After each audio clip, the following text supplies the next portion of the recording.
We are back at the top of the hour of the Grad Career Festival. I'm Leisha Hackney, and with me again are my colleagues Tobias Queen and Don Philibom. Looking for a job can be stressful, and it can send your confidence spiraling to the basement that is flooded by rejections and your tears. We want to make sure that doesn't happen. We know if you apply any of the tips, ideas, and strategies our authors share with you today, you will have a greater chance not only landing a job, but landing a job that you really want. If you are like most students and grads, this is your first professional job search, so you are moving into uncharted territory. There is a tremendous amount of ups and downs in the job search, and our next speaker understands that. He's going to coach us on how to make LinkedIn work for us. You are going to see practical examples that you've never dreamed you could do. Tobias, over to you.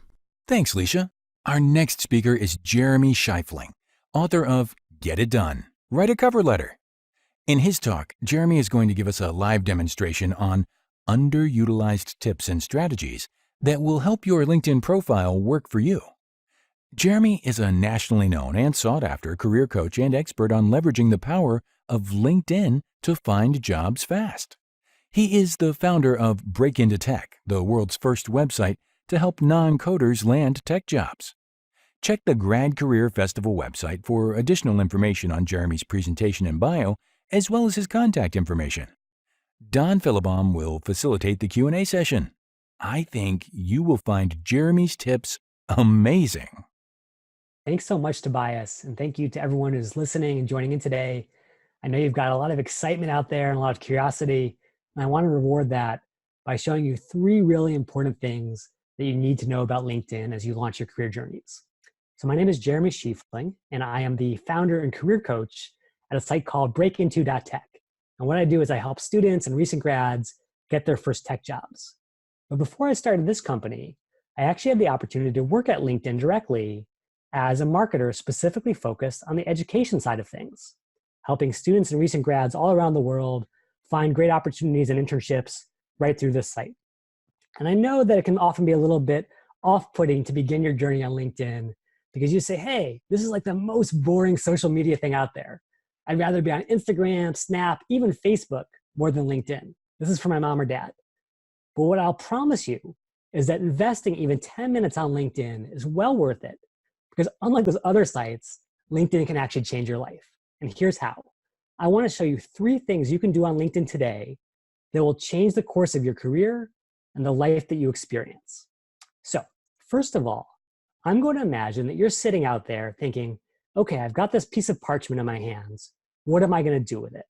Maybe you're not sure about the path or the career field that's right for you. You're not really sure how to break through that deadlock. Well, LinkedIn and the team that I worked on when I was there specifically wanted to help you with this problem. So we built a tool called the Alumni tool that helps you learn from people who've been in your shoes before, specifically alums with the exact same degree as you, trying to figure out where they're going to go in the wide world of work. And here's how it works.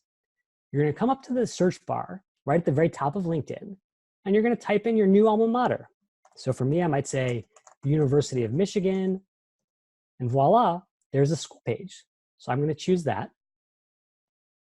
And when I get there, I had this very typical social media experience. The news feed, videos, all this good stuff. And as fun as it would be to waste time on that, that's exactly what it is. It's wasting time. Instead, I want you to get results. And so the most important tool here, even though it's pretty well hidden away, is this alumni tool. So again, over here on the left-hand sidebar, click alumni. Now I'm going to imagine that I'm a new University of Michigan grad with a history degree. And while my computer scientist colleagues are out there making lots of money and starting their jobs already, I'm wondering what's out there for me. Well, guess what? There are lots of things. And all you have to do is follow the paths of others who've gone down this particular set of footsteps before. So what you're going to do is scroll down here and say, wow, 300,000 alumni all on LinkedIn. This is pretty good data to begin with. But how can I cut it down to the data that's most useful? Well, I'm going to scroll over to the next button over here, and I'm going to say, I want to find Michigan Wolverines just like myself who studied history. So I'm going to look at the different things that people have studied, econ, psych, poli-sci, and sure enough, there are almost 10,000 history majors who've walked the hallowed halls of Ann Arbor and gone on to great things in their careers. So let's check them out by clicking that link. Okay, so immediately that list of 300,000 alums is cut down to the 10,000 who are most like myself. So now I say, okay, I'm really excited to follow in these folks' footsteps, but 10,000 is still a lot. Maybe I'll get a finer tooth comb and say, I want to follow folks who are specifically working at companies I'm excited about. So I look at this company list over here and I see a lot of Michigan regulars. So Deloitte, General Motors, Michigan Medicine, but I also see Google. And I'm a little bit curious about that. So I want to see the 25 history majors from Michigan who are now working at Google and what they do. And sure enough, I'm down to 25. I can check out their specific profiles. I can look at what they studied. And maybe what I'll do is I'll scroll over here to the next tab and I'll figure out what are they actually working on inside Google. A lot of folks are doing sales. Maybe not my cup of tea. Legal, don't really want to go to law school. I've had enough school for now. Thank you very much. But marketing, I've never really thought about a career in that. I wonder what that's like.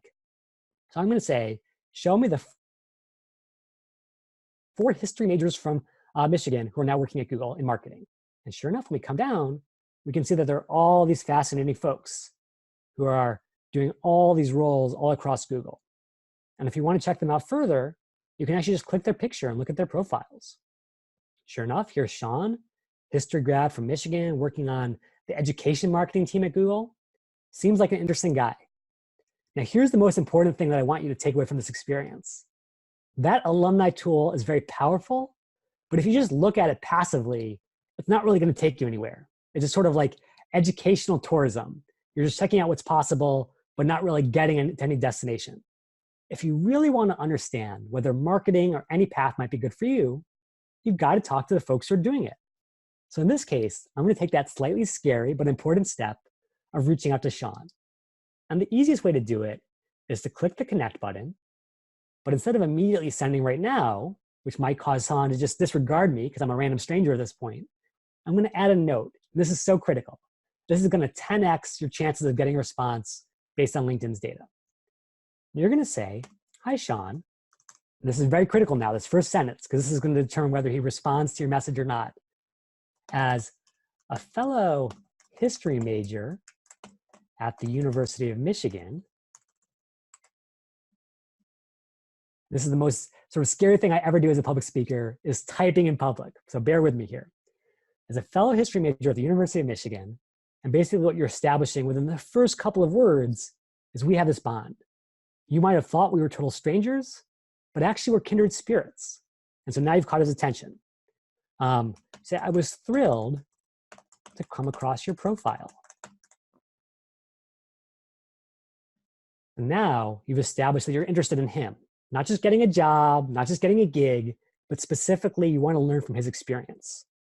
So I just graduated this past spring and would love to learn about your path, what you like and what you don't. And again, the emphasis here is not, hey, help me get a job at Google, Sean, or immediately sort of transform my life overnight, but instead, can I continue the learning experience that I started at school into the working world? And now you could say something very easy for Sean to say yes to. Do you have 10 minutes to chat in the next week or so? And only a really cold-hearted alum who says, hey, this person's from my same department, my same school, has the same interests as me, are they going to say, I don't have 10 minutes to help you learn about this path, the same way that an alum helped me when I was in your shoes? And so what you're going to do is you're going to send this out. Ideally, Sean will respond, but you'll probably reach out to several people, maybe with different paths, so you can get a sort of wide array of responses. And you're going to talk to Sean on the phone. You're just going to say, Sean, what do you do all day? What does a marketer have to do at Google? What do you love about it? What do you hate about it? Would you recommend it based on your experience as a history major at Michigan? And you're going to do this amazing thing that only humans can do using our incredible empathy skills. You're going to do this Vulcan mind meld with Sean. We're going to start to put yourself into his shoes, understand what he experiences every day, and then respond viscerally to that, either positively or negatively. Would I love to do what Sean is doing? Would I wake up at 6 o'clock in the morning so excited to get out of bed and do this? Or would it turn me off? Would it send me back to grad school or law school just to avoid doing that? Because if you can start to make that assessment now, you don't have to go down a road for 5 years of a job that you loathe because you're going to know about it ahead of time. And again, that's the power of the alumni tool. You figure out who's been down this path before, what can you learn from them, and is that pathway for you?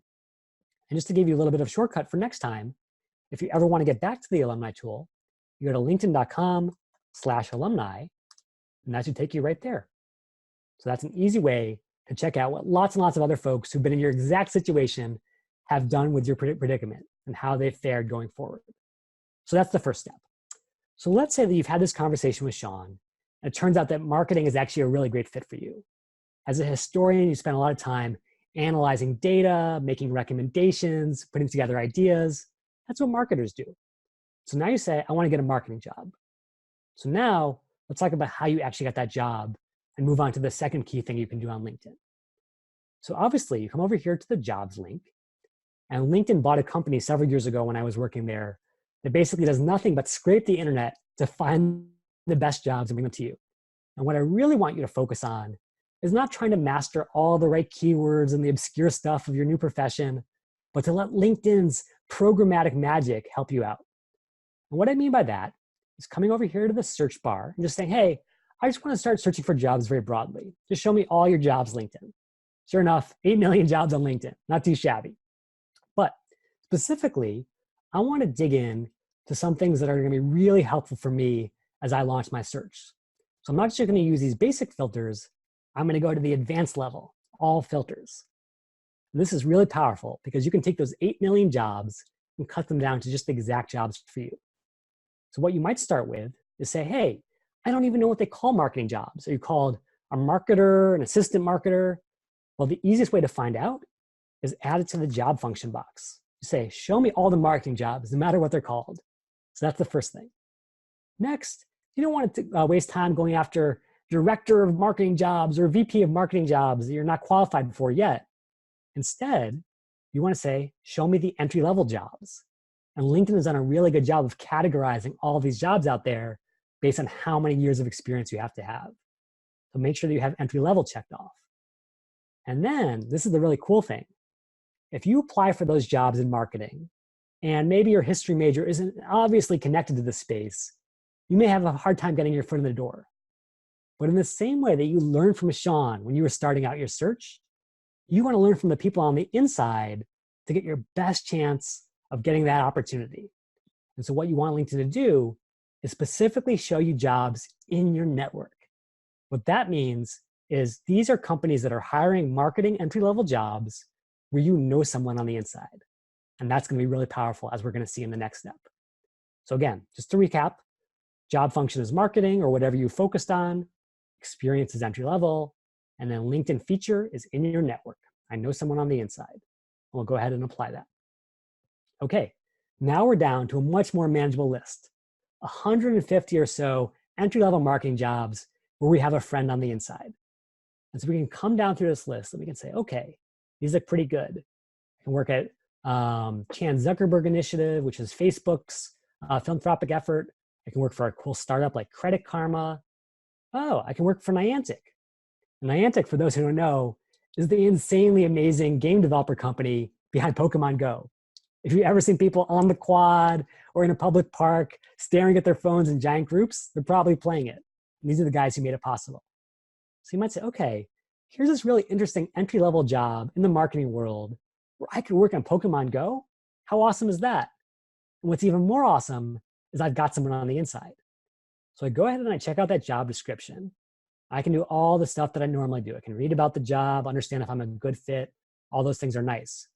But if I really want to get the job, I can't just apply blindly and hope for the best.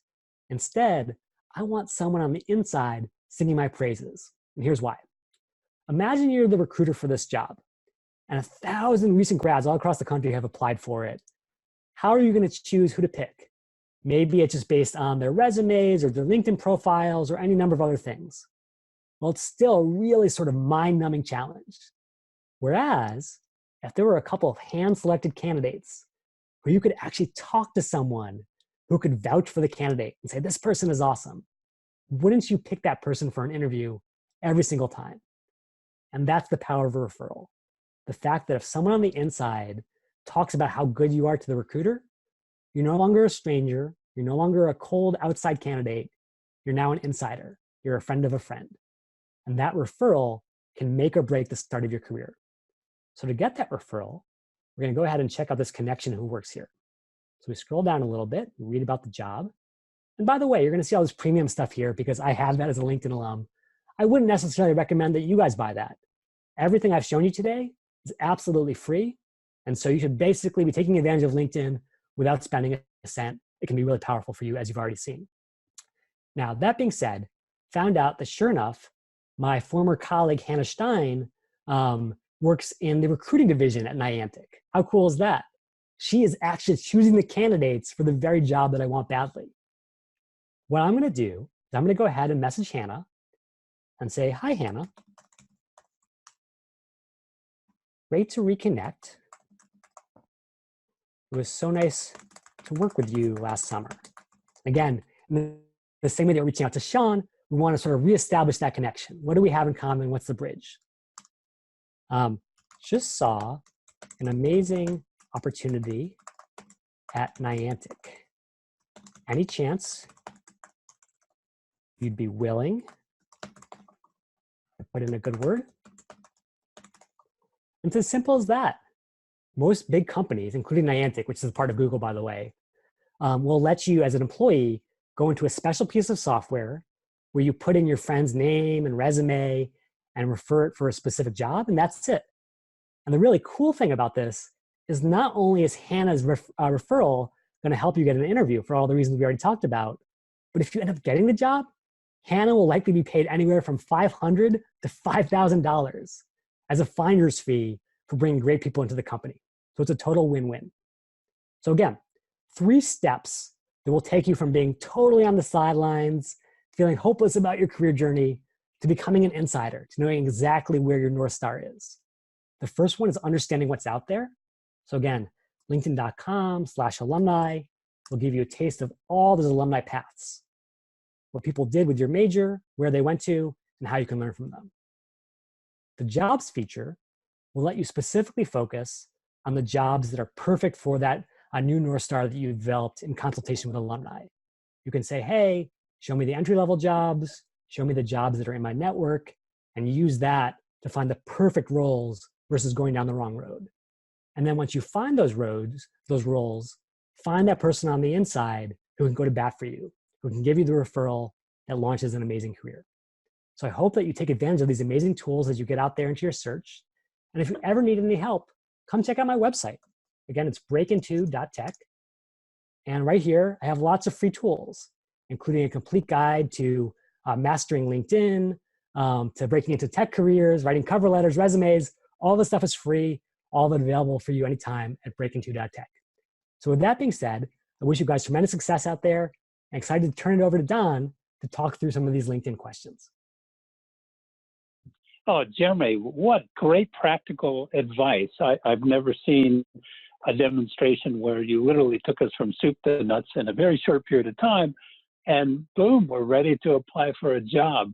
You know, what really struck me was if you go back to that Niantic page, what I really get excited about is the kind of information that is available for a first-time job seeker, and one can determine the kind of companies they want to go work for.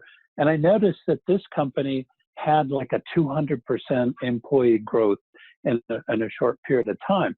And so many times students who are graduating don't think about the fact that, do I want to work for a company that's been flatlined in terms of the number of employees, because there's probably not a great path for advancement? Or do I want to work for a company like this that you're showing us that literally shows that, hey, in a year, I might be the junior assistant office manager or something, because there's now people coming in behind me.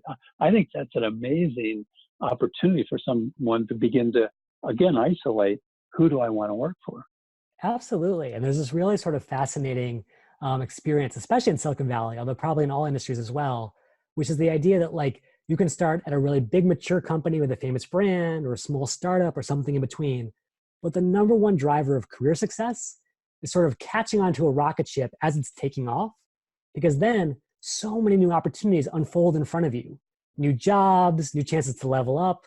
And so if you want to figure out how do I find that rocket ship for my own career, you could definitely pay LinkedIn to have this premium access. Or what you can even do for free is check out a site like Crunchbase. And Crunchbase is basically a never-ending list of all the companies that have just raised money. And so typically, when a company raises money from venture capitalists, it's pouring that money right back into hiring. We need to hire more marketers, more programmers, more salespeople. And so if you want to figure out what's that big rocket ship for you, check out Crunchbase to see who's raised money, who's ready to hire. Boy, that makes a lot of sense. Is there any tool within the LinkedIn environment where I can give me the companies that have the most employee growth in the last 2 years? Yeah. Is there an easier way to get to that information, or is it hunt and peck? Yeah, so LinkedIn actually has its own company rankings every year, both for big companies and startups. And one of the things they take into consideration is how fast they're hiring, using that as a proxy for your chances of getting a good role there. So if you're ever curious in looking at that list, you can just say LinkedIn top companies, and sure enough, you'll have access to both the top companies list and the startups list. And that's sort of a good place to begin. Oh, great advice. Question coming in related to sending notes to alumni to get to know them. Anne is asking if it's appropriate to include links perhaps to their own profile page, or links to maybe their portfolio of work that they've accomplished and things like that. What can we include in that note that would be appropriate for that individual to get to know us much more quicker? Yeah, great question. So the first thing I would say is you should know that there are two different kinds of messages on LinkedIn. The first message that you'll recall that we sent was to a brand new sort of potential connection, that alum who worked at Google. Now, when we're reaching out to someone we're not connected with yet, we actually have a relatively limited ability to include links. So for example, let's say that I want to get in touch with someone at Google, and I said, okay, I'm gonna look at the people list here. And maybe I'll say these are second degree connections. And what that means basically is a friend of a friend, someone I don't know yet, but who might be able to connect with me. So Tommy, who works in recruiting, would be a good one to connect with, of course. Now, if I want to connect with Tommy, I want to add a note, as we discussed, you're actually forbidden from putting links in here. LinkedIn doesn't want you to spam people or to annoy people, so it actually blocks the inclusion of links. So you can't do that. And in addition, I would also say you probably don't want to be including links in that very first message, because again, you really want to keep the spotlight on that person. I want to learn about you and your career and your decisions versus I want to pitch you on something. No one likes a salesperson who calls in the middle of dinner, in the same way no one likes a LinkedIn new connection who immediately starts spamming you with requests. So I would hold off on that portfolio. That being said, there are two places you can place that portfolio that are perhaps even more powerful. The first place that you can place it is on your own profile. So LinkedIn, when I worked there, created this brand new ability to embed media right into your profile in a way that no resume could ever have. So for example, if you were profiled in the student newspaper, go ahead and include that.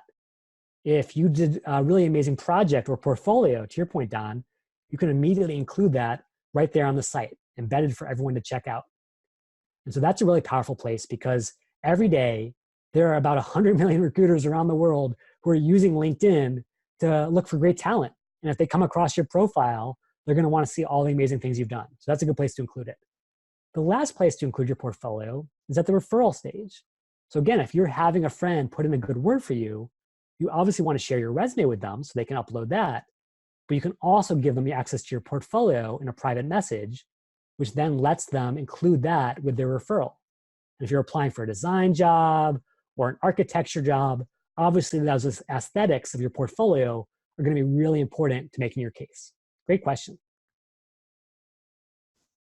Excellent. Could we go to your homepage where you're seeing comments coming through and the posts of individuals? And a question from Bob related to how a student who was just graduating should participate in posting in terms of comments and things. Is a simple like an indication or something that will show that person that they're paying attention and interested in them?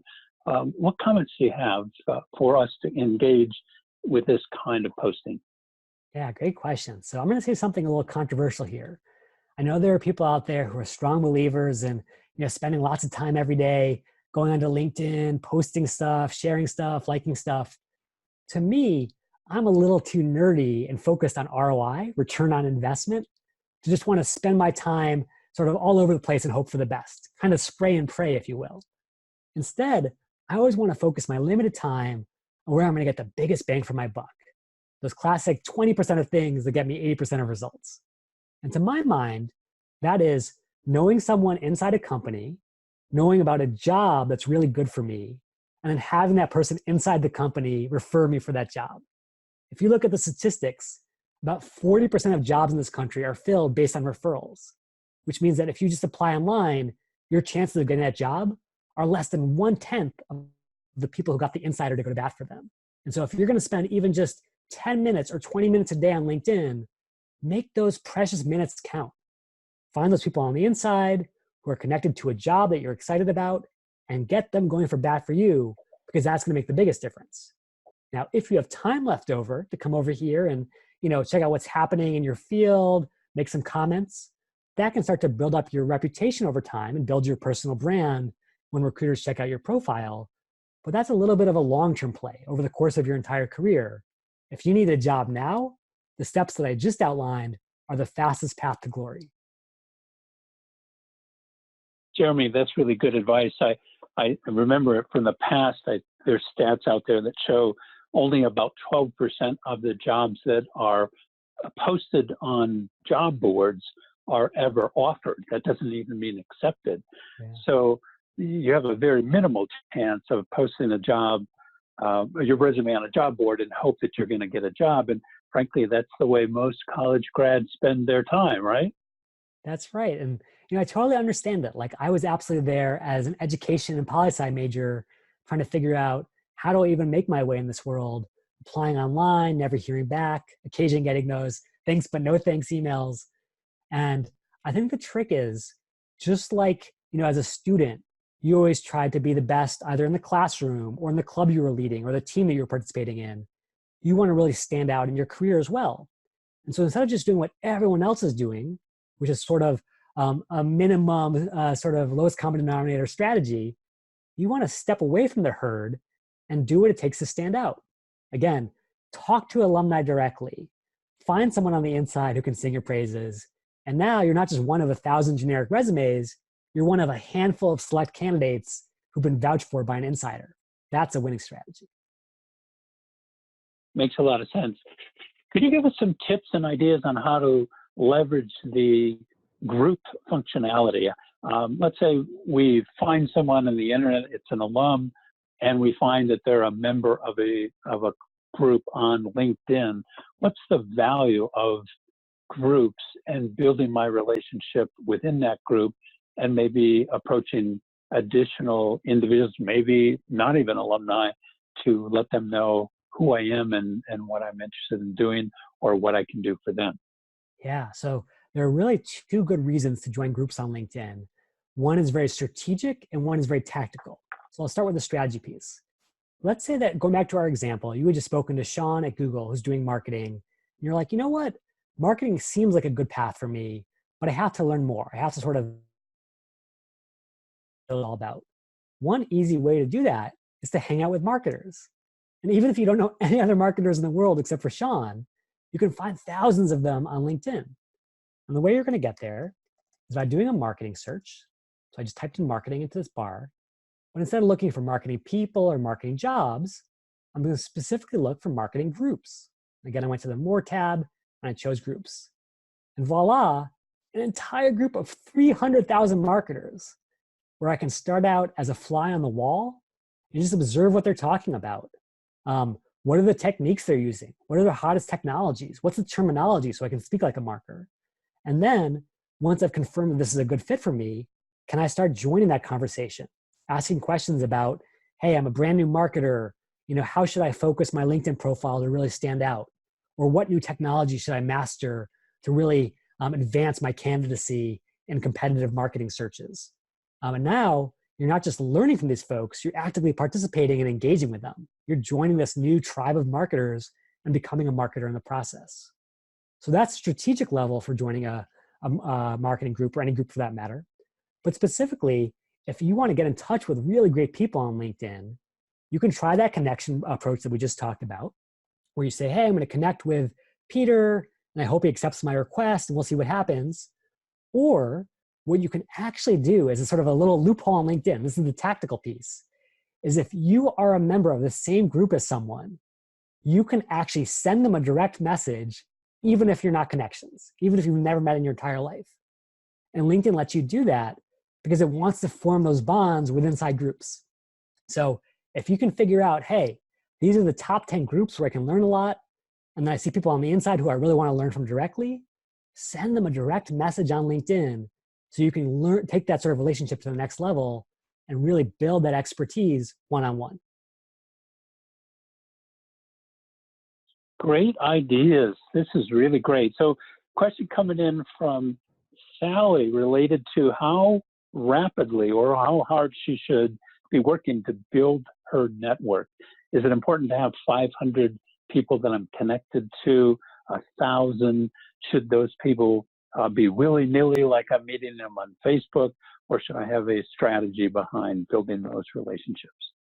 I love that question, Sally. I'm so glad you brought that up, because ultimately what you've seen on my screen here is the fact that I've been building my network over time. And so I now have a lot of connectivity into all sorts of different companies. And that's been really powerful for me in my own career, because I can use those connections to learn about companies, get referrals, get jobs. If you're just starting out, you might say, oh, Jeremy, I can't possibly compete with that because I don't have any connections, or I have fewer than 100. Well, the reason that LinkedIn constantly pushes this idea of 500 plus is that all of our internal research shows you just have a better experience on the site. You know more people on the inside, you're more likely to get referrals, you're more likely to get opportunities. And so the way that you can rapidly advance your network, in addition to just meeting people in the real world and connecting with them, is by going to the My Network tab and then take a little bit of a shortcut. If you want to add these people one by one by one, that could take all the way until grad school. I don't want you to wait that long. I want you to find a great job now. So the sort of shortcut you're going to take is go over to the More Options tab on the left-hand sidebar, and you're going to import your address books. Because what you're doing here is you're saying, I've already worked hard for 20 plus years of my life to meet people, whether it was friends at school, professors, managers at internships, places that I volunteered, classmates. All those people are already part of my tribe. But if they're not connected to me on LinkedIn, I don't have any access to who they know and the companies that they know about. I'm totally blind.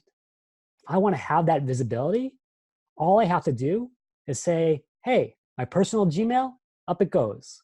My school's email account, it goes in there too. Maybe my email account from my internship last summer, it goes in there. And then my phone's address book, download the LinkedIn app, import that. And what you're doing is LinkedIn is looking up the emails of all these people and saying, hey, that person's already on LinkedIn. You already know them. Do you want to go ahead and connect? And in the span of a couple of minutes or a couple of hours, you can go from 10 or 100 connections to 500 or 1,000 connections and start to really get advantage of all the things that we've just talked about. And I know that a lot of folks out there are probably thinking, oh my God, this is exactly what my mom and my teacher told me never to do. My social media has to be locked down, totally private from the world. And that's totally true for things like Facebook or Snap. But for LinkedIn, which is all about work and professions, it's not a place where you see pictures of red cups or party aftermath or even people's babies. Instead, it's all about working together to get access to opportunities. And so you want to connect broadly because there's this theory in the sociological world. So any sociologists out there will have heard of this, the power of weak ties. We're more likely to be helped out by people who don't know us that well, who have a diverse sort of access to opportunities and companies we've never even heard of, versus our own friends and family who all know the same people, all know the same organizations.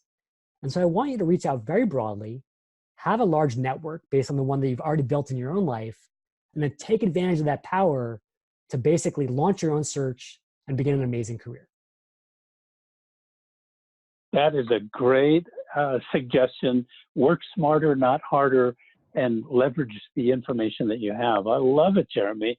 We're kind of wrapping down on time here, and there are so many more questions to get to, but I definitely want to make sure we cover the don'ts. You've been in this business long enough that you've seen graduates and the problems that they create for themselves on this tool. Can you share with us the 2 or 3 things that we should not do on this medium? Yeah, absolutely. So basically the don'ts of LinkedIn are the dark side, or the reverse images of, if you will, of everything we just talked about. So the number one don't is just applying blindly, going over here to the jobs board and again, saying apply, and not really having any clue what the job is or whether you're a good fit. That's just a recipe for frustration. Instead, find your North Star, find your true north, talk to alumni about what they do, and then make a smart and focused decision versus just spray and pray and hoping for the best. That's the first thing. Number 2, once you have focus, make sure that focus is clear to the world. So on your profile, what I often see students do is they say, new grad, looking for a job, maybe even like unemployed for 6 months, I need help. While that may sort of elicit a little bit of sympathy from people, it doesn't impress them. It doesn't say, hey, I'm the perfect person for your job. So don't focus on weakness on your profile or what you haven't done. Instead, lead with strength. If you want to be a marketer, your headline should be aspiring marketer. If you want to get into accounting, then your summary should talk about all the math classes that you've taken and all the good analytical work that you did in school. Again, even if you're not in accounting yet, you want to talk about where you're headed and what you're going to be able to do, not all the things that you haven't done. And then lastly, when you do start to reach out, whether it's to alumni to learn about their experiences or to people to learn about their companies, never be transactional about it. You know, life is long, and we carry these relationships and these networks with us throughout the entire course of it. And if the very first interaction that I have with you is, hey, can you get me a job? Or can you please do this thing for me? That feels like you're using me, no matter how dedicated an alum I am. And that kind of transactional mindset won't take you very far. Whereas if you take the time to build a relationship, to get to know me, to learn about me and my experience, and then ask me for advice about your own, now I'm invested in you, not just for this job search, but for your job search 10 years from now. And if you want to go far in this world, no matter what path you want to go down, having people behind you, rooting for you, advocating for you, is the greatest rocket fuel of all. So take advantage of those relationships and build them from day one.